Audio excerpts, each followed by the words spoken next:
During the summer of 2003, events in northeastern United States involving a strange, human-like creature sparked brief local media interest before an apparent blackout was enacted.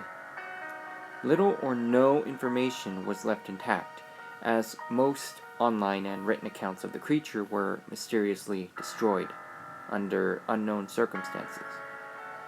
Primarily focused in rural New York State and once found in Idaho, self-proclaimed witnesses told stories of their encounters with a creature of unknown origin. Emotions ranged from extreme traumatic levels of fright and discomfort to an almost childlike sense of playfulness and curiosity. While their published versions are no longer on record, the memories remained powerful. Several of the involved parties began looking for answers that year. In early 2006, the collaboration had accumulated nearly 24 documents dating between the 12th century and present day, spanning 4 continents. In almost all cases, the stories were identical. I've been in contact with a member of this group, and I was able to get some excerpts from their upcoming book, A Suicide Note, 1964.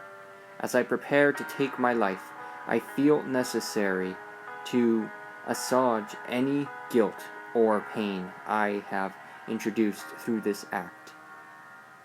It is not the fault of anyone other than him, for once I awoke and felt his presence, and once I awoke and saw his form. Once again I awoke and heard his voice and looked into his eyes. I cannot sleep without fear of what I might next awake to experience. I cannot ever wake up. Goodbye. Found in the same wooden box were 2 empty envelopes addressed to William and Rose, and 1 loose personal letter with no envelope. Dearest Linny, I have prayed for you. He spoke your name. A journal entry translated from Spanish, 1880.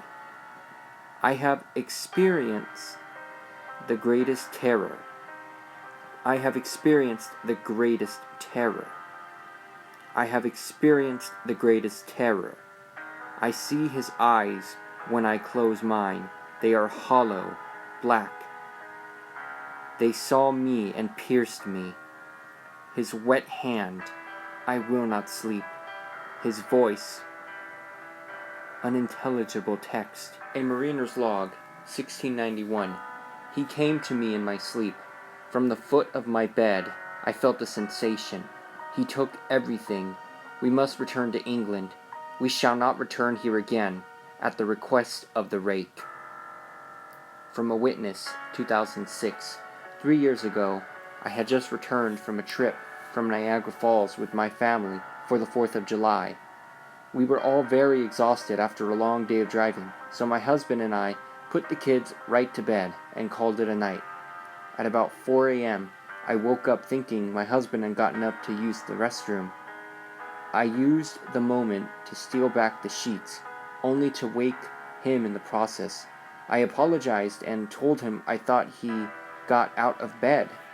When he turned to face me, he gasped and pulled his feet up from the end of the bed so quickly his knee almost knocked me out of the bed. He then grabbed me and said nothing. After adjusting to the dark for half a second, I was able to see what caused the strange reaction in my husband. At the foot of our bed, sitting and facing away from us, there was what appeared to be a naked man or large hairless dog of some sort. Its body position was disturbing and unnatural, as if it had been hit by a car or something. For some reason, I was not instantly frightened by it, but more concerned as to its condition.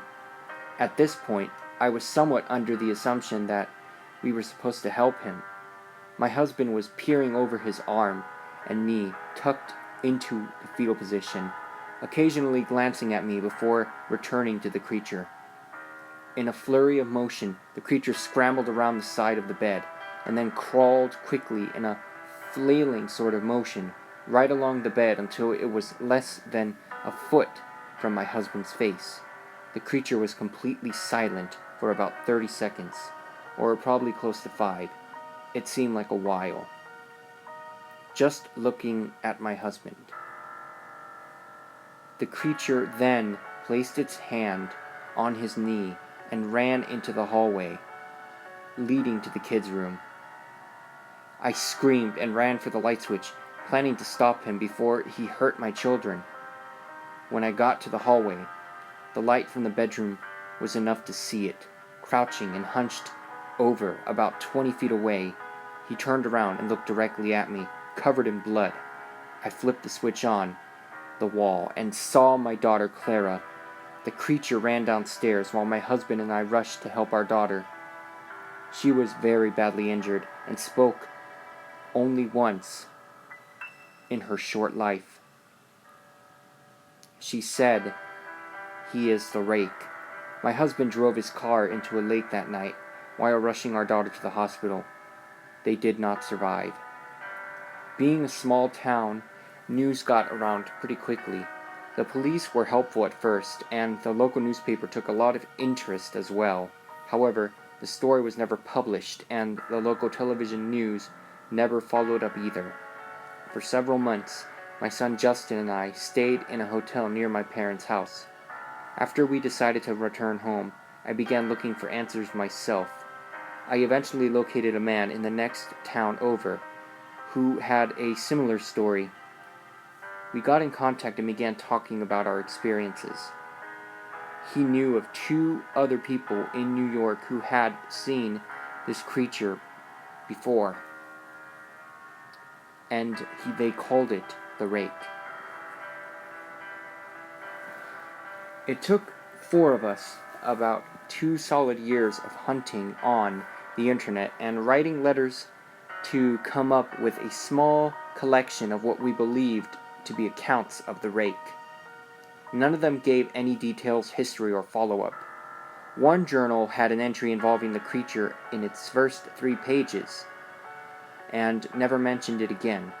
A ship's log explained nothing of the encounter, saying only that they were told to leave by the Rake. That was the last entry in the log. There were, however, many instances where the creature's visit was one of a series of visits with the same person. Multiple people also mentioned being spoken to, my daughter included. This led us to wonder if the Rake had visited any of us before our last encounter. I set up a digital recorder near my bed and left it running all night, every night for 2 weeks. I would tediously scan through the sounds of me rolling around in my bed each day when I woke up. By the end of the 2nd week, I was quite used to the occasional sound of sleep, while blurring through the recording at 8 times the normal speed. This still took almost every hour of the day. On the first day of the 3rd week, I thought I heard something different. What I found was a shrill voice. It was the Rake. I can't listen to it long enough to even begin to transcribe it. I haven't let anyone listen to it yet. All I know is that I've heard it before, and I now believe that it spoke when it was sitting in front of my husband. I don't remember hearing anything at the time, but for some reason, the voice on the recorder immediately brings me back to that moment. The thoughts that must have gone through my daughter's head make me very upset. I have not seen the Rake since he ruined my life, but I know that he has been in my room while I slept.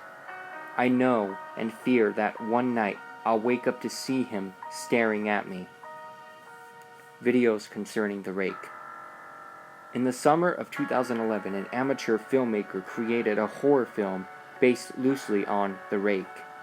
It can be viewed on YouTube here. YouTuber user Ryan Murphy, aka Vicious516, also made a video concerning the Rake. which can also be viewed here on YouTube. I will link the videos down below so you can see them for yourself. But be warned, they may be graphic and disturbing.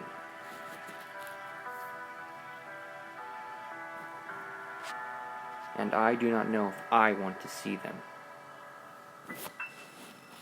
But perhaps you will be brave enough too. Just remember one thing: beware the Rake.